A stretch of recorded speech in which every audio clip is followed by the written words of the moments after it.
আলহামদুলিল্লাহ আরো শুকরিয়া আদায় করি যে আল্লাহ পাক রব্বুল আলামিন এমন একজন নবী, এমন একজন পয়গাম্বর, এমন একজন রসুলের উম্মত হিসেবে আমাকে আপনাকে দুনিয়ায় পাঠিয়েছেন, যিনি হচ্ছেন রহমাতাল লিল, যে রসুলের কোনো উপমা নাই, যে রসুলের কোনো মেসাল নাই। সুবহানাল্লাহ বলেন। তেমনিভাবে রসুলের যেমন মেসাল নাই, তেমনিভাবে রসুলের এই উম্মত যারা আছে মুমিন মুমিনাত, তাদের মতো উম্মতেরও আর কোনো উপমা নাই। সুবহানাল্লাহ বলেন। এই উম্মতরাই হচ্ছে শ্রেষ্ঠ উম্মত, যে উম্মতদেরকে আল্লাহ রাব্বুল আলামিন খায়ের উম্মত হিসেবে ঘোষণা করেছেন। সুবহানাল্লাহ বলেন। যাই হোক, আমরা আল্লাহ পাক রব্বুল আলামিন আমাদের যেহেতু আসার বসার তৌফিক দিয়েছেন, সেই জন্য আমি যে আয়াতটা তেলাওয়াত করেছি, আয়াতের আশপাশ থেকে কিছু আলোচনা করে আজকে আমরা বিদায় নিব। আল্লাহ পাক রব্বুল আলামিন এই দুনিয়ার জমিনে লক্ষাধিক নবী রাসূলগণ পাঠিয়েছেন, ঠিক না বেটি?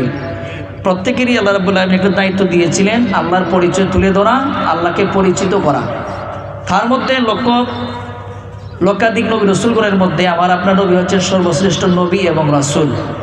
এই রাসূলকেও আল্লাহ রাব্বুল আলামিন সেই মিশন দিয়ে এই দুনিয়াতে পাঠিয়েছিলেন, ঠিক না বেটি? রাসূল যখন আল্লাহর একত্ববাদের স্বীকার করে মানুষের কাছে পৌঁছাই দিতেছেন যে এক আল্লাহ, উনি ব্যতীত আর কোনো মাবুদ নাই, তখন তৎকালীন সময়ের বিখ্যাত কাফের আবু জাহেল সহ তার সঙ্গপাঙ্গরা এই জিনিসটা মানতে পারলো না। কারণ হচ্ছে তারা যে ধর্ম মানতেছে ওইটা দেবদেবী পূজা করার ধর্ম, আর যেই ধর্মের মধ্যে আল্লাহ একত্ববাদ স্বীকার করতে হয় ওই ধর্মের মধ্যে দেবদেবী নাই, ঠিক না বেটি? এই ধর্মের মধ্যে একজনই ইবাদত পাওয়ার যোগ্য, তিনি হচ্ছেন রব্বুল আলামিন। তখন তারা আল্লাহর হাবিবের পেছনে লাগার পরে বিভিন্ন পায়তারা করলো যে রসুলকে কিভাবে দমন করা যায়। তো কোনো দিক দিয়ে যে সময় পারে না, ওই সময় তারা একটা মিটিং জমাইছে। মিটিং জমানোর পরে বলতেছে যে কাজ করো, এই মুহাম্মদ এমন একজন নবী, সে দাবি করে যার চেহারার দিকে তাকাইলে যত রাগান্বিত মানুষ হোক না কেন, তার চেহারার দিকে তাকাইলে মায়ায় ফিরা যায়। সুবহানাল্লাহ বলেন। এমন একজন মুহাম্মদ যার কথাবার্তা শুনলে মানুষের শক্ত মন, পাথরের মতো শক্ত মনটা মোমের মতন গলে যায়। তো আমরা কোনো দিক দিয়া এই মুহাম্মদের দিন প্রচার থেকে তাকে বিরত রাখতে পারতেছি না, বরঞ্চ আমাদের মুখের মধ্যে চুনকালি পড়তেছে। সেই কারণে কি করা যায়, একটু উপায় বার করো। নাউজুবিল্লাহ বলেন। তারা একটা কৌশল অবলম্বন করলো যে সব মক্কার মধ্যে সবচাইতে রেসপেক্টেড সম্মানিত ব্যক্তি হচ্ছেন আবু তালিব তৎকালীন সময়ে। ওই সময় তারা আবু তালিবকে ডাকলো, ডাকার পরে বললো যে তুমি এক কাজ করো, তোমার ভাতিজাকে আমাদের পক্ষ হইতে 3খানা প্রস্তাব দিবা। এই প্রস্তাবের বিনিময়ে একটাই শর্ত, সে ইসলামের দাওয়াত দেওয়া বন্ধ করতে হবে। নাউজুবিল্লাহ বলেন। আপনারা একটু সামনে আসেন না, আর একটু দাঁড়িয়ে আসেন।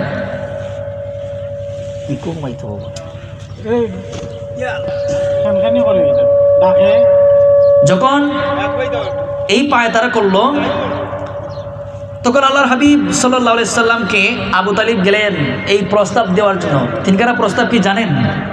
1 নম্বর প্রস্তাব হচ্ছে যে তুমি মুহাম্মদকে এই প্রস্তাব দিবা, সে যদি চায় সারা মক্কার ক্ষমতা আমরা তার হাতে তুলে দিব, 1 নম্বর। 2 নম্বর হচ্ছে সে যদি কোনো নগদ অর্থ সম্পদ চায় তাও আমরা তাকে দিতে রাজি আছি। 3 নম্বর, সারা দেশ বাছাই করে একজন সুন্দরী রমণী তার জন্য উপহার দিব। নাউজুবিল্লাহ বলেন। এই কথা বলার পরে আল্লাহর হাবিব রহমাতুল লিল আলামিন দারুল আরকাম থেকে ইসলামের দাওয়াত দিয়া যখন হুজরা মুবারকের মধ্যে ঢুকলেন, ঢোকার পরে পেছন দিক থেকে যাইয়া নবীর চাচা আবু তালেব যাইয়া বলতেছেন, ভাতিজা, কাফের মুশরিকদের কাছ থেকে 3খানা প্রস্তাব নিয়ে তুমি মুহাম্মদের কাছে আমি এসেছি। আল্লাহর হাবিব বললেন, চাচা, কাফের মুশরিকদের কাছ থেকে কি এমন 3খানা প্রস্তাব আপনি নিয়ে আসছেন, একটু বলেন। তিনি বললেন, কাফের মুশরিকরা বলতেছে তুমি যদি দিনে হক ইসলামের দাওয়াত দেওয়া বন্ধ করে দাও, তাইলে তোমাকে তারা 3টা কন্ডিশন দিয়েছে। হয়তো তোমাকে তারা সারা আরবের ক্ষমতা তোমার হাতের মধ্যে ন্যস্ত করে দিবে। 2 নাম্বার হলো অর্থ সম্পদ যদি নগদ চাও তাও তারা তোমাদেরকে দিয়ে দিবে। 3 নাম্বার হলো সুন্দরী কোন রমণী সারা দেশ বাছাই করে তোমাকে তারা দিয়ে দিবে। শর্ত হলো একটাই, তুমি মুহাম্মদ দ্বীনে হক ইসলামের দাওয়াত দেওয়া বন্ধ করতে হবে। আওয়াজ করে বলেন নাউজুবিল্লাহ। আচ্ছা বলেন তো, এই প্রস্তাব 3টা যদি আমাদের বেলায় দিতেও কেউ দিত, আমরা কি করতাম? সর্বনাশ। ক্ষমতার জন্য আপন ভাইকে মারছে, আপন বাবাকে মারছে, আপন আত্মীয় স্বজনদেরকে গ্রেফতার করে জেল কাটাইছে। এরকম ইতিহাস বাংলাদেশও হইছে নি? না কথা বলেন, হইছে নি? হাজারে হাজার এরকম ভাবে আত্মীয় স্বজন আপন চাচাতো ভাইকে, আপন চাচাতো বোনকে নির্যাতন করছে নি? না। আচ্ছা, যদি এই এত বড় ক্ষমতার মালিক যদি আমাদেরকে কেউ উপহার দিত, আমরা কি করতাম? আমরা যে ইমান আর যে আমল, আমরা দেশে যে এই আপনার প্রতিনিধিরা আছে তারা হয়তো ফালাতর ইসলাম, আমার সম্পদ হইলে একদিন হইলেও ঠিক থাকবো। ঠিক না ঠিক কথা বল না? হ্যাঁ, কিন্তু আল্লাহর হাবিব কি জবাব দিচ্ছেন দেখেন। তিনি বলতেছেন, চাচা কাফের মুশরিকদের কাছে জানায় দিবেন, লাউ ওয়াদাতিশ শামসা ইয়ামিনি ওয়াল কামারা লা ইয়াসারি। কাফের মুশরিকরা আমাকে সারা আরবের ক্ষমতা দিবে কেন, অর্থ সম্পদ আমাকে নগদ দিবে কেন, সুন্দরী রমণী দিবে, তা তো আমার কাছে তুচ্ছ। কিন্তু চাচা জানায় দাও, লাউ ওয়াদাতিশ শামসা ইয়ামিনি, কাফের মুশরিকরা যদি আমার ডান হাতের মধ্যে সূর্যটা এনে দেয়, ওয়াল কামারা লা ইয়াসারি, আর বাম হাতের মধ্যে যদি পূর্ণিমার চাঁদটাও এনে দেয়, তারপরেও দিনে হক ইসলামের দাওয়াত দেওয়া আমি মুহাম্মদ 1 সেকেন্ডের জন্য বন্ধ করব না। একটু জোরে বল না সুবহানাল্লাহ।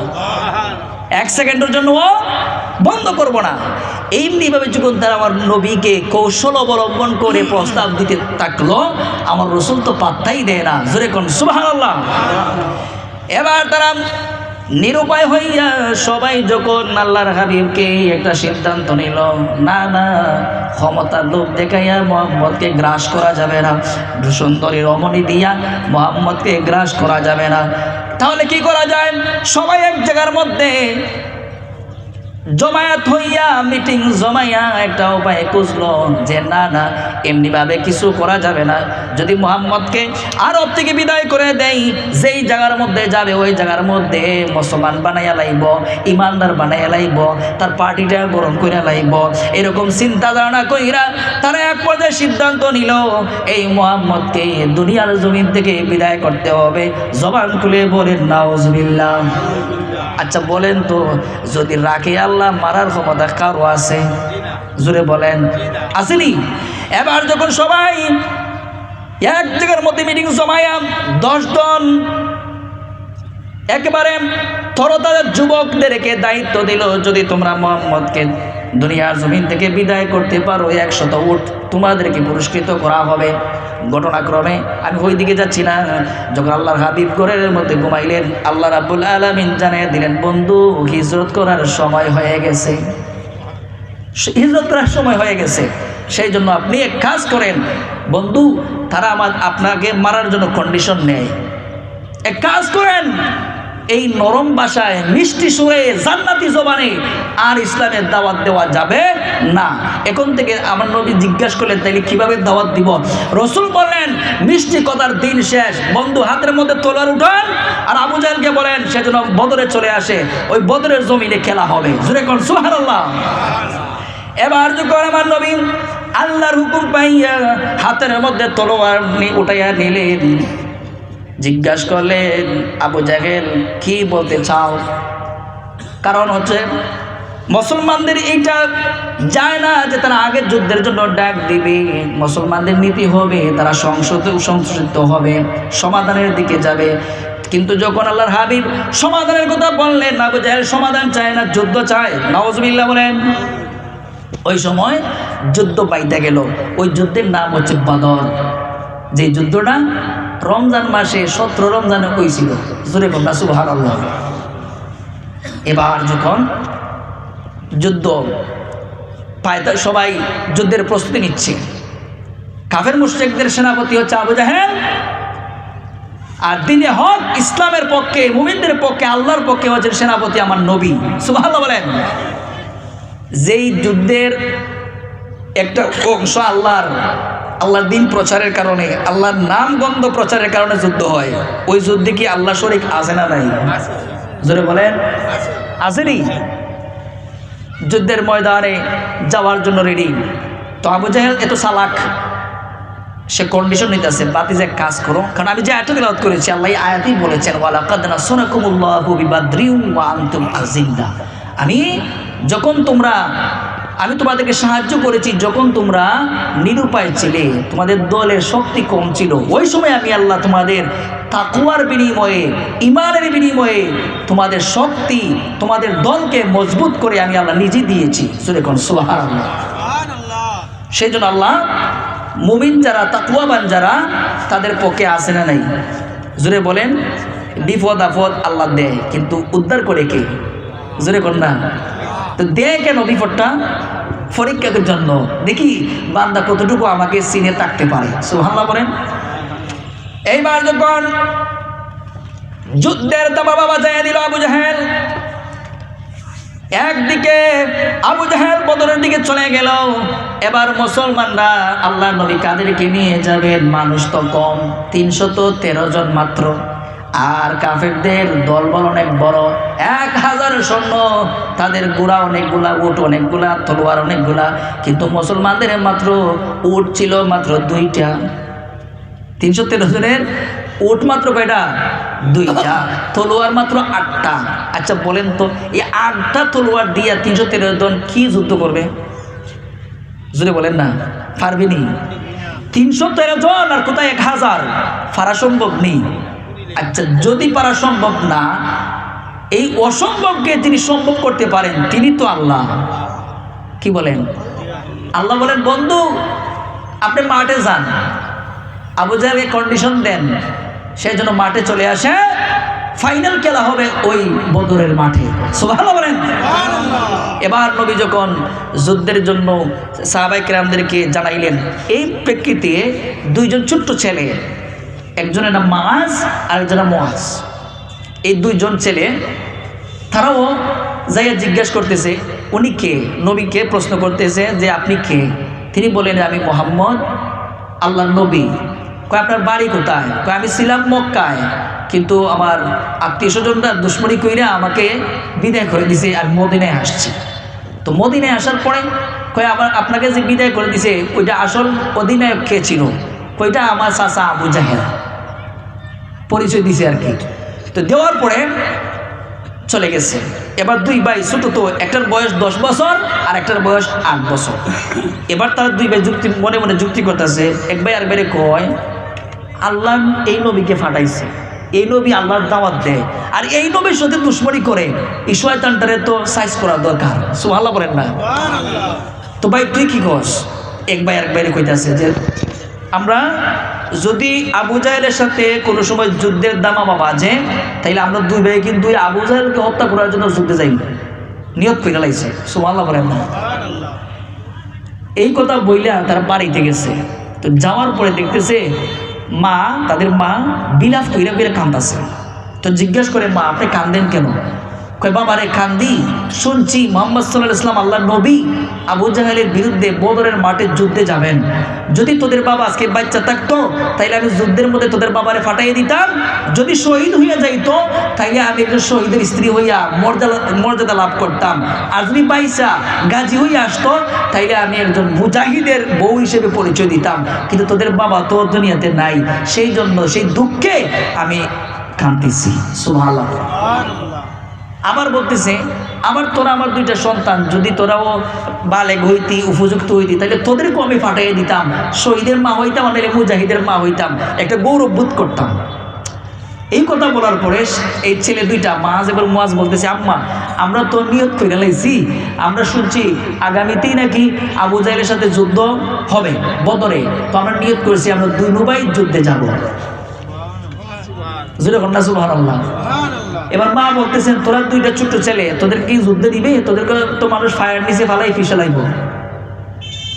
এবার বলতেছে ছেলে 2টা কি উত্তরটা দেখেন, ডাক দিয়া বলতেছে আম্মা আমরা দুই ভাই বয়সে ছোট হতে পারি, আমাদের শরীর স্বাস্থ্য ছোট থাকতে পারে, কিন্তু জাইনা রাখেন আমাদের চাইতে কিন্তু আমাদের আল্লাহ অনেক বড়।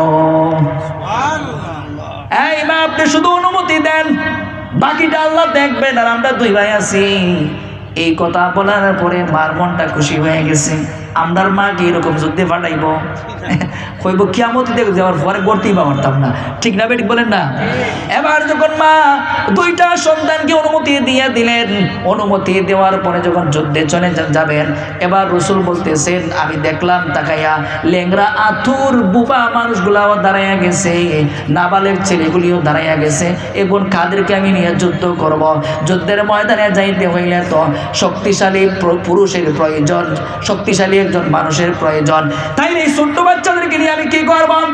এই কথা বলে সাহাবায়ে কেরামদেরকে বললেন, সাহাবায়ে কেরাম রে শোনো, একটা মাপকাঠি লাগাও, যারা উপযুক্ত হবে, যাদের শরীরে শক্তি আছে, যুদ্ধ করার মতন ক্ষমতা যাদের হবে, তাদেরকে বাছাই করে করে আমি রাসূল যুদ্ধের ময়দানে নিব।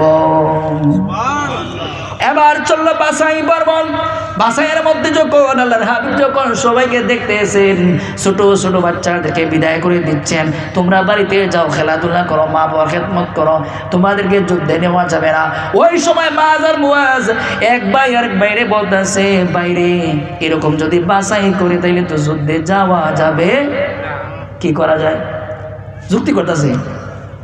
তো ছোট ভাই বড় ভাইকে বলছে, ভাই তুই কাজ কর, বুড়ো আঙ্গুলের উপর বোর্ড দিয়ে একটু উসাইয়া যা, সুবহানাল্লাহ বলেন। আর তুমি তাকে সামনের কাতারে আর আমি লাইনের পেছনে তাকি, দুইজন দুই কাতারে তাকি, তাইলে রসুল আমাদেরকে নিতে পারেন। এটা কৌশল কি? তো রসুল যখন ওই মাছকে মাপলেন, বলেন বাবা তোমার তো বয়স কম, ছোট, তাইলে তুমি এই যুদ্ধের জমিনে যাইয়া কি করবা বলো তো? কই ইয়া রাসূলুল্লাহ, আমি যুদ্ধে যাওয়ার জন্য রেডি হয়ে আসছি, আর আমি তো যথেষ্ট, আমি শরীরের মধ্যে শক্তি আছে, আমি যুদ্ধ করতে পারবো। রাসূল বলেন না, তোমার বাবা আছে? কয় না বাবা নাই। তাহলে তুমি কাজ করো, তুমি বাড়িতে যাও, তোমার মার খেদমত করো, যুদ্ধের সব তুমি বাড়িতে বসেই পাইবা। সুবহানাল্লাহ বলেন। মাছ ডাক দিয়া কয়, ইয়া রাসূলুল্লাহ, ইয়া হাবিবাল্লাহ, যেই মায়ের খেদমত করার জন্য আপনি আমাকে বলতেছেন, ওই মাকে ওয়াদা দিয়ে আসছি আবু জাহেলকে দুনিয়া থেকে বিদায় না করা পর্যন্ত আমি বাড়িতে যাব না। এবার রসুল তার মুখ চেহারার দিকে তাকাইয়া বলেন, যাও ঠিক আছে, তোমাকে নিয়ে নিলাম। এবার যখন লাইন শেষ করতে করতে ওই ছোটো ভাইটা 8 বছরের মুয়াজ তাকে তার কাছে গেলেন, যাওয়ার পরে বলে তুমি তো যেতে পারবে না, একেবারে ছোটো মানুষ, তুমি বাড়িতে চলে যাও। এবার বলতেছেন না, আমি বাড়িতে যাব না, আপনি ওই যে আমার ভাইকে আগে দিছেন, ওই ভাইয়ের ভাই কিন্তু আমি ছোটো আর উনি বড়, ওনাকে যেহেতু নিয়েছেন আমাকে নিতে হবে। তো একটা কন্ডিশন লাগাইছে আর কি। তো নবী বলতেছেন, দেখো তুমি বোঝার চেষ্টা করো, তুমি তো ছোটো, ও মোটামুটি তোমার সাথে একটু শক্তিশালী আছে, তুমি তো কিছু করতে পারবা না। এবার বলতেছে, তাইলে কাজ করেন, ভাইয়ের সাথে আমার সাথে একটু কুস্তি লাগাইয়া দেন, যে জিতবে তাকে আপনি যুদ্ধে নিবেন। এটা আওয়াজ করে বলেন সুবহানাল্লাহ। এবার রাসূল বললেন, বলে কি? এই কথা বলার পরে আমার রাসূল দুই ভাইয়ের মধ্যে যখন কুস্তি লাগানোর জন্য দাঁড় করাইলেন, ছোট ভাই বড় ভাইকে ইশারা দিয়া কয়, বাইরে আমি জানি তোর চাইতে শক্তি আমার কম, বয়সও আমার কম, তুমি যদি আমাকে শক্ত করে ধরো বাইরে, আমি কিন্তু দাঁড়ানোর ক্ষমতা পাইব না। তুমি এক কাজ করো, তুমি আমাকে নরম হাতে ধরো, আর আমি তোমাকে শক্ত হাতে ধইরা আমি ফালাইবার আগে তুমি মাটিতে ফিরা যাইবা। এবার যখন ছোট ভাই বড় ভাইকে ধরা মাত্রই বড় ভাই যখন জমিনের মধ্যে পড়ে গেছে, ছোট ভাই চট করে ফাল দিয়ে উঠে গেছে। নবী গো, বলেন তো এবার আমাকে যুদ্ধে নিবেননি? সুবহানাল্লাহ বলেন না। নবী কো, দেখছস কত বড় চালাক, এ তো ফাড়ার কথা না, তাহলে ফাড়লো কেমনে? মনে হয় কোনো কৌশল করছে। সুবহানাল্লাহ বলেন না। এবার যখন কৌশলের কারণে দুই ভাইকে আমার রাসূল অনুমতি দিয়ে দিলেন। এবার যখন যুদ্ধে যাবেন, আগের দিন রাত্রে সেহরি খাওয়ার জন্য আমার রাসূল ঠিক মতন সেহরিটাও খাইতে পারে নাই, উম্মতের জন্য চিন্তা করে, কারণ আগামীকালকে যুদ্ধ হবে বদরের ময়দানে, আমার মুমিন উম্মতরা থাকবে সংখ্যায় কম, কাফেররা থাকবে বেশি, কি জানি কি হয়ে যায়। আমার নবী হাত উড়ে দোয়া করে, আল্লাহ আমি এই আমার জীবনের ফসল 313 জনকে লইয়া বদরের জমিনে যাইতেছি। যাই না রাখেন, এই 300 জন যদি আজ বদরের জমিনে শহীদ হয়ে যায়, আল্লাহ যাই না রাখেন, আপনি আল্লাহ নাম নেওয়ার জন্য এই দুনিয়ার জমিনে আর মুমিন পাইবা না। জোরে বলেন সুবহানাল্লাহ। আল্লাহ নবী ডাক দিয়া কয়, আল্লাহ বিজয়ের পতাকা আমার সাহাবায়ে কেরামদের হাতের মধ্যে তুলে দিও। সুবহানাল্লাহ বলেন। এই কথা বলার পরে যখন সকাল হয়ে গেল, সেহরি খাওয়া হয়ে গেল, সকাল হয়ে গেল, যুদ্ধের জন্য প্রস্তুতি নিচ্ছেন। আবু জাহেল কৌশল কইরা আমার নবীকে বলতেছে, মুহাম্মদ তুমি নিবা পশ্চিম দিকের জায়গা আর আমি নিব পূব সাইডের জায়গা। কৌশল কি জানেন? বুদ্ধি হলো পশ্চিম দিকের জায়গাটা হলো বালুর জায়গা আর পূর্ব দিকের জায়গাটা হলো শক্ত মাটির জায়গা। মাটি কিন্তু কয়েক প্রকার আছে, আছে না নাই? এঁটেল মাটি যেটা আমরা চিকনা মাটি যেটা হই, এটা দেখবেন মেঘ যে সময় না শুকনা থাকে তাইলে টনটনা শক্ত থাকে, আর যদি ফানি ফিরা যায় কি হয়? পিছলা হইয়া যায়। আর বালু দেখবেন যতই নরম থাকে না কেন, যদি পানি পড়ে তাইলে বালুটা আগের চাইতে শক্ত হয় কিনা? শক্ত হয়ে যায় না? এবার আমার রাসূল যখন সাহাবায়ে কেরামকে বললেন, সাহাবায়ে কেরাম রে, যুদ্ধের ময়দানে তোমাদের কোনো কিছু অসুবিধা আসেনি? সাহাবায়ে কেরাম কোন বলেন, ইয়া রাসূলুল্লাহ, ইয়া হাবিবাল্লাহ, নবী গো, বালুর মধ্যে আমরা যুদ্ধ করব, আমাদের বর্ষা কম, তীর কম, ধনুক কম, তরবারি কম, আমাদের উঠো কম। আমরা যখন দৌড়াদৌড়ি করব, দৌড়াদৌড়ির কারণে বালু থেকে ধুলা উঠবে, ধুলা ওঠার কারণে চোখের মধ্যে ফললে তো আমরা নিজেরাই দেখতাম না, সেই জন্য একটু অসুবিধা হবে। জোরে কোন সুবহানাল্লাহ।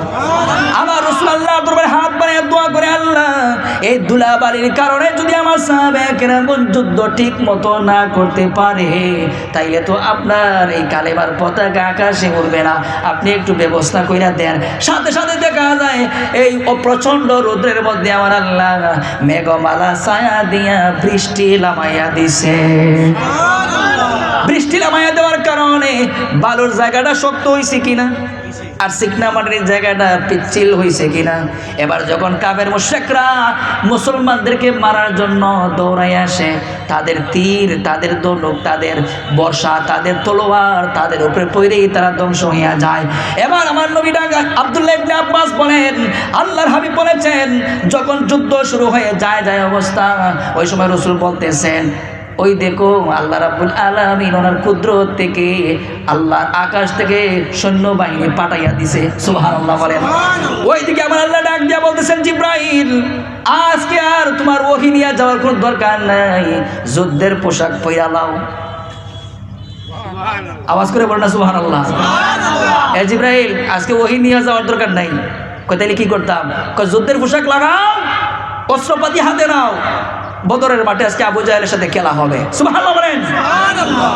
এই কথা বলার পরে জিব্রাইল বলে, আল্লাহ যুদ্ধ করা তো মানুষের কাজ, তাইলে আমি যুদ্ধ করব কেন? আমি তো একজন ফেরেশতা। আমার আল্লাহ ডাক দিয়া কয়, জিব্রাইল রে, যে বন্ধুর প্রেমে পইরা আমি সমস্ত সৃষ্টি সাজাইছি, ওই বন্ধুর যুদ্ধে যাবে, পরাজিত যদি হইয়া যায় আমি আল্লাহ লজ্জিত বোধ করব। সেই কারণে বন্ধুর পরাজয় আমি দেখতে চাই না, বন্ধুর হাতে বিজয়ের পতাকা দেখতে চাই। যাও যাও, তুমি সহ যাদের মন চায় তুমি ফেরেশতা নিয়া ওই বদরের জমিনে আবু জাহেলের বিরুদ্ধে যুদ্ধ করার জন্য তৈরি হয়ে যাও। এবার যখন ওই জিব্রাইল আলাইহিস সালাম যুদ্ধের পোশাক পরে যখন দুনিয়ার জমিনে আসলেন, এবার আয়েশা আমার নবীকে জিজ্ঞাসা করে, নবী গো, আপনার সৈন্যবাহিনী কয়জন? আমার নবী বারাক্রান্ত মন নিয়ে বলতেছেন 313 জন। সুবহানাল্লাহ বলেন। কতজন? আর তারা কত? 1000। তারা আর আমরা 313 জন। রাসূল যখন বারাক্রান্ত মন নিয়ে কথা বলেন, জিব্রাইল বলে, নবী চিন্তার কোনো কারণ নাই। কই কেন? কই আমার সাথে নিয়া 3000 আসছি আর 5000 ডিগ্রি পার পয়েন্টে রাখতে আসছি, প্রয়োজন হলে তাদেরকেও কাজে লাগাবো।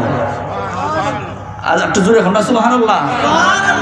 তারপরে যে সময় যুদ্ধ, তুমুল যুদ্ধ যে সময় শুরু হয়ে গেল, শুরু হয়ে যাওয়ার পরে যখন যুদ্ধের মধ্যে চলাকালীন অবস্থায় মুসলমানদের তরবারি মাত্র ছিল 8টা, মনে আছে নি? 8টা তরবারি, মানুষ 313 জন, 8টা দিয়ে কয়জনে যুদ্ধ করব? যুদ্ধ করতে করতে তলোয়ার গুলা ভেঙে গেছে। এবার কি দিয়া তাকে আঘাত করবেন, কি দিয়া তা দমন করবেন। আমার রাসূলের কাছে জিজ্ঞাসা করেন, সাহাবায়ে কেরাম বললেন, ইয়া রাসূলুল্লাহ, ইয়া হাবিবাল্লাহ, নবী গো, আমাদের কাছে তো বর্ষা নাই, তলোয়ার নাই, কি দিয়া এই তলোয়ারের মোকাবেলা করব, কি দিয়া বর্ষার এই মোকাবেলা করব। আমার রাসূল ডাক দিয়া কই, তাইলে কি হয়েছে, যাও যাও খেজুর গাছের ডাল ভাঙো, আর খেজুর গাছের ডাল দিয়া জালেম শক্তির বিপক্ষে লড়াই করতে থাকো। জুড়ে বলেন সুবহানাল্লাহ। এবার যখন আল্লাহর হাবিব সাল্লাল্লাহু আলাইহি সাল্লামের এই কথা শোনার পরে সাহাবায়ে কেরামগণ কিরকম বিশ্বাস, কিরকম আকীদা ছিল তাদের। আচ্ছা বলেন তো, আমি যদি আপনাদেরকে বলি দিঘিপাড় পয়েন্ট থেকে কিছু মানুষ তরবারি নিয়ে সাক্ষ্য নিয়ে আসতেছে, আর আপনি একদলা মাটি নিয়ে যান যুদ্ধ করার জন্য, আপনি যাইবেন? যাইবেন? কইবা হুজুর নিজে জান পাশে নেই ফরজ, এই রাতের মাঝে তলোয়ার আর আমার কিছু খালি হাতে, এটা একটা যুক্তির কথা। কিন্তু সাহাবায়ে কেরাম বলবেন তাদের ঈমান ও আকীদা কেমন বিশ্বাস। আল আকিদাতু হিয়া জাবাদুল ঈমান, আকীদাই হচ্ছে ঈমানের মূল চাবিকাঠি। সুবহানাল্লাহ বলেন। জান তাকবীর, আল্লাহু আকবার, নারে রিসালাত, ইয়া রাসূলুল্লাহ, আহলে সুন্নাত ওয়াল জামাত, জিন্দাবাদ জিন্দাবাদ, জিন্দাবাদ জিন্দাবাদ, আহলে সুন্নাত ওয়াল জামাত, নারে তাকবীর, আল্লাহু আকবার। এবার যখন সাহাবায়ে কেরাম সেই আকীদা, সেই বিশ্বাস নিয়ে যখন ওই খেজুর গাছের ডালগুলা হাতের মধ্যে নিয়া যখন যুদ্ধ চালাইতেছে, হঠাৎ করে সাহাবায়ে কেরাম বলেন, তলোয়ারের সামনে যদি কোনো গাছের ডাল যায়, ডালটা কিন্তু খাটি যাওয়ার কথা, ঠিক না বেঠিক? কিন্তু না, আমরা দেখলাম সেরকম কোনো কিছু ঘটে নাই। যখন আমরা ওই খেজুর গাছের ডাল দিয়ে আঘাত করলাম, জালেম শক্তির তরবারিগুলো ছন্ন বিচ্ছিন্ন হয়ে গেছে। আমার আল্লাহ খেজুর গাছের ডালকে তরবারি বানাইয়া দিছে। এটা হচ্ছে মুসলমানদের ইমানি পাওয়ার। সুবহানাল্লাহ বলেন। এবার যখন সাহাবায়ে কেরাম বললেন, ইয়া রাসূলুল্লাহ, ইয়া হাবিবাল্লাহ, আরেকটা সমস্যা কিন্তু আমাদের হয়ে গেছে। কই কি সমস্যা? কয় আমরা যখন তাদেরকে মারার জন্য যাই, তাদের একজনের চেহারার আকৃতিতে ৩-৪ জন দেখি, এক আকৃতির ৪ জন মানুষ, আসল কোনটা নকল কোনটা এটা চিনতে তো আমরা শেষ, তাইলে মারবো কাকে? সুবহানাল্লাহ বলতেন না? সুবহানাল্লাহ। মনে করেন আমি আছি না, আমার চেহারাটা একরকম, এটা সবার চেহারা আলাদা আলাদা আছে না নাই? চিনা যায় না যে তোমার চেহারা এটা, তুমি এটা, তুমি এটা। কিন্তু এখন যদি আমার হুবহু সেম আরো ৪ জন এসে বসে থাকে, তাহলে আসল আমি কে চিনাত অসুবিধা আসেনি না নাই? সাহাবায়ে কেরাম বললেন, ইয়া রাসূলুল্লাহ, এই তো চিনতেছি না আসল কোনটা নকল কোনটা, হারে মারতাম। কারণ ওই সমস্ত কাফেরদের পক্ষ নিয়ে কিছু শয়তান জিন তাদের পক্ষ নিয়ে যুদ্ধে লাগা গেছিল। ওই সময় জিবরাইল বললেন, আমরাও কিন্তু খালি নাই। সুবহানাল্লাহ বলেন। আমরাও খালি নাই। ৩,০০০ আমার সাথে নিয়ে আসছি, ৫,০০০ ওয়াইটিংয়ে রাখছি, এই ৩,০০০ দিয়ে কাজ চালাইছে। হঠাৎ করে রাসূল বলেন, আমি তাকাইয়া দেখলাম একটা ছোট্ট পিঁপড়াকে যেরকমভাবে মানুষ এইভাবে ২ আঙ্গুলে চিপায় দইরা ঢিল দিয়া ফালাইয়া দেয়, আমি দেখলাম আল্লাহর আকাশের ফেরেশতা বদরের পাহাড়ে আইসা সেই কাফের মুশরিকদেরকে এইভাবে ঢিল দিয়া ফালাইয়া দুনিয়া থেকে বিদায় করতেছে। দূরে কোন সুবহানাল্লাহ। শক্তিকার পাওয়ার দিছে কে? ক্ষমতা দিছে কে? এবার আল্লাহ রাব্বুল আলামিন যখন সাহায্য পাঠাইয়া দিলেন, এই কথাটাই বলতেছেন, ওয়ালাকাদ নাসারাকুমুল্লাহু বিবাদরিন ওয়া আনতুম আযিল্লা। এই বন্ধু, আপনারা মুমিনরা যখন দুর্বল ছিল, তাদের অস্ত্র শস্ত্র ছিল না, যুদ্ধের ময়দানে গিয়েছিল, ওয়া আনতুম আযিল্লা, তোমরা দুর্বল ছিলা। যখন আমি আল্লাহ রাব্বুল আলামিন তোমাদেরকে সাহায্য পাঠাইয়া তোমাদেরকে বিজয় দান করে দিয়েছি। জোরে কোন সুবহানাল্লাহ। সেই কারণে শুধু ওই সময় না, আজকের এই দুনিয়ার জমিনেও যদি কোনো মানুষ ঈমান ও আকীদাকে মজবুত করে, যদি আল্লাহর হাবিবের উপরে ভরসা করে, যদি আল্লাহর কাছে দুঃসময় আল্লাহর সাহায্য চায়, আমার আল্লাহ সাহায্য করবে কি করবে না? আর জোরে বলেন, করবে কি করবে না? সেই জন্য মুসলমানদেরকে আজও পর্যন্ত বিশ্বের সমস্ত ধর্মের মানুষগুলা একটা কারণে ভয় পায়। মুসলমান যদি সংখ্যায় কম হয়ে থাকে, যদি তার আল্লাহু আকবারের ধ্বনি দিয়া মাটি নাই মাজায়, বিজয়ের পতাকা হাতে নাই না, কোনো নিস্তার দিবে না। উচ্চ আওয়াজ করে বলেন ঠিক না বেটি? মুসলমানদের ক্ষমতা কোথায়? আল্লাহর উপর। সুবহানাল্লাহ বলেন। এইবার যখন যুদ্ধ করতে করতে একজন সাহাবায়ে কেরাম, একজন আল্লাহর নওজোয়ান, আল্লাহ রাসূলের একজন নওজোয়ান যুবক সাহাবী কাফের মুশরিকদের একটা তীর পড়ছে তার চোখের মধ্যে, চোখটা খুইলা পড়ছে। সুবহানাল্লাহ, চোখটা খুইলা ফিরে গেছে। আচ্ছা বলেন তো, আমার আপনার যদি চোখের মধ্যে কোনো খাটে কিংবা কোনো আঘাত লাগে, আমরা কি ইমাম সাহেবের যাইবা নাকি ডাক্তারও? জুড়ে হবা, এত সব মানুষ কথা হইতে না, ডাক্তারও না ইমাম সাহেবের কাছে, ডাক্তারে কেন?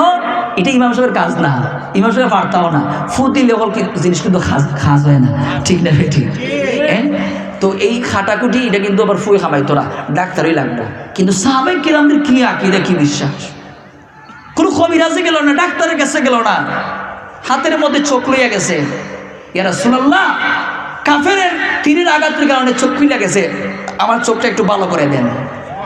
আওয়াজ করে সুবহানাল্লাহ। এইবার যখন সাহাবায়ে কেরাম এরকম বিশ্বাস করতেন, সাহাবী যখন বললেন আমার চোখটা খুলে গেছে, লাগাইয়া দেন, আল্লাহর হাবিব চোখটা হাতের মধ্যে নিলেন।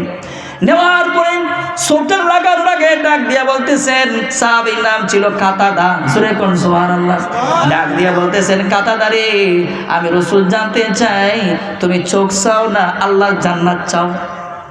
সুবহানাল্লাহ, আর তো আওয়াজ করে না সুবহানাল্লাহ। এই কাতাদা শোনো, তুমি এই চোখ চাও না আল্লাহর জান্নাত চাও? আপনারা কি চাইবেন? জোরে হইন না, সবাই জান্নাতের পাগল, খালি খাইতে জান্নাত তো খালি খান আর খান, সবাই খাওয়ার পাগল, ঠিক না বেটি? কিন্তু সাহাবায়ে কেরাম তো আমাদের মতন না, অনেক কম চিন্তা ধারণা, ডাক দিয়া কই, নবী গো আমার চোখ দরকার। রাসূল বললেন জান্নাত দিকে চাই না? না, কই জান্নাত তো চাইতাম, তবে একটা জিনিসের কারণে চাই নাই, কারণ আছে। এবার এই কথা বলার পরে আমার রাহমাতুল লিল আলামিন নবী যখন নিজের এই জিহ্বা মুবারক থেকে লালা মুবারক আনলেন, সুপারগুলোর মতো এইভাবে আঙ্গুল দিয়া লাগাইয়া দিলেন, লাগানোর পরে যে সময় হাত মুবারক দিয়া চোখটা যখন ডাইলা দিয়েছেন, ওই কাতাদা ডাক দিয়া কই, ইয়া রাসূলুল্লাহ, ইয়া হাবিবাল্লাহ, আল্লাহর কসম করে গো বলে গো নবী, আগের যেরকম আমি চোখে দেখতাম তার চাইতে 100 গুণ বেশি পাওয়ার এখন আমি আরো দেখতেছি। এই কথা বলার পরে যে সময় চক্ষুটা ভালো হয়ে গেল, এবার আমার নবী ডাক দিয়া কয়, কাতাদা রে, সারা পৃথিবীর মানুষ জান্নাতের জন্য পাগল, জান্নাত খোঁজার জন্য, জান্নাত পাওয়ার জন্য ইবাদত বন্দেগী করে জীবন বিসর্জন দেয়, কিন্তু তুমি কাতাদার দিকে জান্নাত চাইলা না, চোখ চাইলা, তার কারণটা কি? এবার ডাক দিয়া কয়, ইয়া রাসূলুল্লাহ, ইয়া হাবিবাল্লাহ, দুইটা কারণ আছে, জান্নাত না চাইয়া আমি চোখটা চাওয়ার কারণে দুইটা কারণ আছে এর পিছনে। হ্যাঁ, দুইটা কারণ। কি কারণ? কয় একটা কারণ হইল, এই আল্লাহ রাব্বুল আলামিন আমাকে দুনিয়ার জমিনে যতদিন আল্লাহ রাব্বুল আলামিন আমাকে হায়াত দিয়েছেন, যদি চোখও নাও থাকতো তাহলে আমি বেঁচে থাকতাম, কিন্তু দুঃখ হইল চোখ যদি না থাকে তাইলে দুনিয়ার বেঁচে লাভ কি? কোনো কিছু তো দেখা যায় না। ইয়া রাসূলুল্লাহ, পৃথিবী দেখার জন্য আমি চোখটা চাই নাই, আমি আপনার চেহারার দিকে তাকানোর জন্য চোখটা চেয়েছি। ইয়া রাসূলুল্লাহ, ইয়া হাবিবাল্লাহ, 2 নাম্বার কারণ হলো আমি জান্নাত চাইতাম, কিন্তু জান্নাত চাই নাই, তার কারণটা কি জানেননি? কয় কি কারণ? কয় জান্নাতে আপনি নিজে বলছেন, জান্নাতের মধ্যে সৌন্দর্যের বর্ণনা আমাদেরকে বলেছেন। ইয়া রাসূলুল্লাহ, যত সৌন্দর্যের বর্ণনা আপনি আমাদেরকে শুনিয়েছেন, ইয়া রাসূলুল্লাহ, আল্লাহর কসম করে বলি, সমস্ত সুন্দরের চাইতে আপনার চেহারা আমি কাতাদার কাছে আরো বেশি সুন্দর লাগে। সেই জন্যই নুরানি চেহারা দেখার জন্যে, সুন্দর চেহারা দেখার জন্যে জান্নাতের চাইতেও আপনার চেহারাটা আমার কাছে সুন্দর লাগে। সেই কারণে আমি জান্নাত চাই নাই, আমি চোখ চাইছি একমাত্র আপনি নবীকে দেখার জন্যে। এবার যখন তুমুল যুদ্ধ শুরু হয়ে গেল, যুদ্ধ চলতেছে, একটা ফাঁকে ওই 2 জন ছেলে, মনে আসেনি, মাজ এবং মুয়াজ, তারা 2 জন যুদ্ধের ময়দানে গেলেন। ছোট্ট বাচ্চা দেখাও যায় না, ঘোড়ার পায়ের সমান, সুবহানাল্লাহ বলেন। এবার যখন 2 জন বাচ্চা যখন ঘুরতেছে, এবার তারা একজন সাহাবীকে জিজ্ঞাসা করলেন যে, চাচা, কাফেরদের সর্দার যে আবু জাহেল, এটা কোনটা? সুবহানাল্লাহ বলেন। তারা বলতেছে, তোমরা আবু জাহেল কি করবা? কয় না, ওনার সাথে একটু দেখতাম আর কি, কিরকম দেখতে, রসুলকে রসুলের বিরুদ্ধে যুদ্ধ করার জন্য আসছে, লোকটাকে দেখতাম কিরকম, একটু দেখাইয়া দেন। তো একজন বলতেছে, ওই যে উঁচু পাহাড়ের মধ্যে লম্বা একটা গুড়া, উঁচু একটা গুড়ার মধ্যে বৈশা হাত দিয়া বলতেছে এই এদিকে যুদ্ধ করো, এইদিকে যুদ্ধ করো। নেতা কি আমাদের দেশে এরকম বাটফার নেতা আছে না নাই? গড়ে বইয়া কইব মাঠের তুই কইরায় যা দেখার আমি দেখবো রে, আছে নি? নাই মনে হয়। সর্বনাশ। এটার নাম যুদ্ধ না, যুদ্ধ নবীও করছেন, নিজে স্বয়ং যুদ্ধের মাঠে গেছেন। সুবহানাল্লাহ বলেন। এবার যখন বললো ওই যে পাহাড়ের উপরে একটা উঁচু গোড়ার উপরে একটা লোক বৈশা রয়েছে, হাত দিয়া হাত ডাক দিতেছে, ওইটাই আবু জাহেল। ওইটা কি? আবু জাহেল। দুইজন ছোট্ট বাচ্চা আস্তে করে ওই আবু জাহেলের কাছের মধ্যে গেছে, যাইয়া দেখতেছে গোড়ার যে হাঁটু আছে হাঁটুর সমান তারা। তাইলে আবু জাহেলকে মারবো কেমনে? সুবহানাল্লাহ আসেনি? তো মারতে গেলে তো একটু উৎসাহর দ্বারা শক্তিশালী দরকার, গুড়ার লোক তো এত শক্তি করা যাইতো না। এখন তুই ভাই যুক্তি করে রে কি করা, এটা দিয়ে জি উৎসাহ, এটা দিয়ে আষ্টা বইতে বইতেছে, কিভাবে মানুষ যায় এটা চিন্তা কর। সুবহানাল্লাহ বলো। এইবার এক ভাই আরেক ভাইকে বলতেছে বাইরে কৌশলে কাজ লইতে হবে, কি করা যায়? এক ভাই আরেক ভাইকে বলতেছে তুই এক কাজ কর, একটা তলোয়ার হাতের মধ্যে নে, নিয়া গোড়ার হাঁটুর মধ্যে একটা কোপ দে। সুবহানাল্লাহ। হাঁটুর মধ্যে কোপ দিলে কি হইব? এক ভাই আরেক ভাইকে বলতেছে যখন তুমি হাঁটুর মধ্যে কোপ দিবা, যখন গোড়ার হাঁটুটা ভাঙ্গে যাইব, গোড়াটা নিচে যাইব, আবু জাহেল হয়তো দেখার জন্য এইভাবে গাঁটটা তেরা করব, ওই সময় একটা সাইরা লাইব। সুবহানাল্লাহ করেন। এবার যখন যেরকম কথা সেই রকম কাজ। এক ভাই যখন গোড়ার হাঁটুর মধ্যে কোপ দিছে, গোড়ার পাটা যখন মটকাইয়া গেছে, আবু জাহেল ডাক দিয়ে কই খেডারে। যখন কইছে কেনারে কইয়া যখন গাঁটটা তেরা করছে, আরেক ভাই ফাল দিয়া একটা কোপ দিয়া সেই দুশমন আবু জাহেলকে দুনিয়ার জমিন থেকে নাস্তে নাবুদ করে দিয়েছে। জুড়ে বলেন সুবহানাল্লাহ। মাটির মধ্যে ফালাই দিছে, অর্ধেক কাটতে গেছে, তাও বাচ্চা ছিল। তারপরে আল্লাহর নবীর আরেকজন সাহাবী আইসা খতম করে দিছেন। জুড়ে কোন সুবহানাল্লাহ। আল্লাহর নবী যুদ্ধে গেছেন, বিজয়ের পতাকা আল্লাহ রসুলের হাতে দিয়েছেন। জুড়ে কোন সুবহানাল্লাহ। এটার ইঙ্গিতে আল্লাহ রাব্বুল আলামিন আমাদেরকেও বলেছেন তোমরা যারা ঈমান আনছো, তাকওয়া অর্জন করছো, তোমরা যতই কাফের মুশরিক কিংবা ইসলামের শত্রুদের বিপক্ষে লড়াই করতে থাকো, ঈমান টিকাইয়া যদি তোমরা সংখ্যায় কম থাকো, আমি আল্লাহ রাব্বুল আলামিন তোমাদের সাথে আছি। যুদ্ধ করার জন্য আমার ফেরেশতাকুল তাদের জন্য যথেষ্ট। জোরে কোন সুবহানাল্লাহ। সেই জন্য আমরা মুসলমান কাউকে ভয় পাইনি। আরে সর্বনাশ, আপনি জানেননি আমি উচিত কথা কই, সেই জন্য কিছু মানুষ আমার বালা পায় না, বুঝছেন না? কিছু যুবক আমাদের আছে, নামাজ নাই, রোজা নাই, কিচ্ছা নাই, যে সময় কোরআন বিরোধী, নবী বিরোধী, আল্লাহ বিরোধী কোনো কথাবার্তা হয়, আমাদেরকে তারা ফতোয়া দিয়ে বোঝায়, হুজুর কোরআনের বিপক্ষে কথা হয়েছে, কি দাবা কিছুদিন মাতলায় না, যুক্তি দেয়, যুক্তি দেয়, আমরা যুক্তি দেয়। তো যুক্তি দেওয়াতে আমি মনে মনে খইয়া কি তে হে মনে করতেছে যে তো মুসলমান তো আমরা, ওই আমরা তার সঙ্গে ইমানদার লাগছে, সেই জন্য বলছে যে কোরআনের বিরুদ্ধে হয়, আপনারা হুজুররা দিয়ে কিচ্ছু করেন না। আর আমার দৃষ্টিতে তুই তো বেঈমান রে, তুই কে মুসলমান? আমার যেরকম কষ্ট লাগার কথা তোরও তো এরকম কষ্ট লাগার কথা মুমিন হিসাবে, তোর দিয়ে কোনো কষ্ট লাগে না, তুই দিয়ে আমারে ফতোয়া দেশ হিসাবে মিলেনি, মিলেনি, মিলে না। তো এরকম কিছু যুবক আপনারা ফতোয়া দেয় কি? তো আমি আমার যুবক ভাইদেরকে বলি, যুবক বয়স, যৌবন বয়সটা জানো কত দামি? আল্লাহর হাবিব বলেন যখন আবার কোনো যুবক উম্মত নামাজে দাঁড়ায়, আল্লাহ কয় তার গুনাহ তা হোক আর না তা ওইটা দেখার বিষয় নাই, যা করছে তাই কবুল কর, জিন্দেগির গুনাহ মাফ কর। একজন যুবক যদি এশার নামাজ পড়ে আর না দেখায়, এশার রাত্র ঘুমায় ফজরের আগ পর্যন্ত, আর আপনারা যে মুরব্বী এই চাচাগুলো আসেন না, আপনারা যদি সারা রাত হজাক থেকে নফল নামাজ ধরেন, যে সোয়াব হেরা ঘুমাইও সেই সোয়াব, ক্ষমতা আসেনি? জিব্রাইল কেমন রসুল প্রশ্ন করলেন, জিব্রাইল তুমি তো অনেক বড় একজন ফেরেশতা, ক্ষমতাও বেশি, তো তোমার কোনো অসুবিধা হয়নি দুনিয়ার মধ্যে আওয়াজও করতে কিংবা কোনো কাজ কর্মে? ইয়া রাসূলুল্লাহ আমার সমস্যা নাই তো, সারা পৃথিবীর মধ্যে যদি বৃষ্টি হয়, কত ফুটা বৃষ্টি হয় আমি জিব্রাইল তা গুনতে পারি। সুবহানাল্লাহ আসেনি? আপনারা 8 গাঁও দিঘির ভার মিলেও যদি কইন যে দিঘির ভার বাজারও কয় ফুটা মেঘ পড়ছে কিয়ামত পর্যন্ত করলে শেষ সুদারবা তো জিব্রাইল করতে পারে কিন্তু জিব্রাইল কয় ইয়া রাসূলুল্লাহ কিন্তু একটা জিনিস আছে আপনার উম্মতের মধ্যে যারা যুবক যুবতী এরা যে সময় ইবাদত করে কত নেকি যে আল্লাহ দেয় আমি জিব্রাইল গুনতে শেষ করতে পারি না সুবহানাল্লাহ তাহলে যুবক বয়সের দাম আসেনি তো আল্লাহ রাব্বুল আলামিন প্রত্যেক যুবককে এবার যুবতীদেরকে আমাদের মা বোনদেরকে আমাদের প্রত্যেককে আল্লাহ যেন তাকওয়ার সাথে চলাফেরা করার আকীদা ঠিক করে চলাফেরা করার ঈমান মজবুত করার তৌফিক ভিক্ষা দান করেন সকলে বলি আমিন ওয়া মা আলাইনা ইল্লাল বালাগ সাল্লাল্লাহু আলা সাইয়্যিদিনা ওয়া মাওলানা মুহাম্মদ ওয়া আলা আলিহি ওয়া সাহবিহি ওয়া সাল্লাম আস্তাগফিরুল্লাহ ইন্নাল্লাহা গাফুরুর রহিম আস্তাগফিরুল্লাহ রাব্বি মিন কুল্লি যামবি ওয়া আতুবু ইলাইহি লা হাওলা ওয়া লা কুওয়াতা ইল্লা বিল্লাহিল আলিয়্যিল আযীম লা ইলাহা ইল্লাল্লাহু মুহাম্মাদুর রাসূলুল্লাহ সাল্লাল্লাহু আলাইহি ওয়াসাল্লাম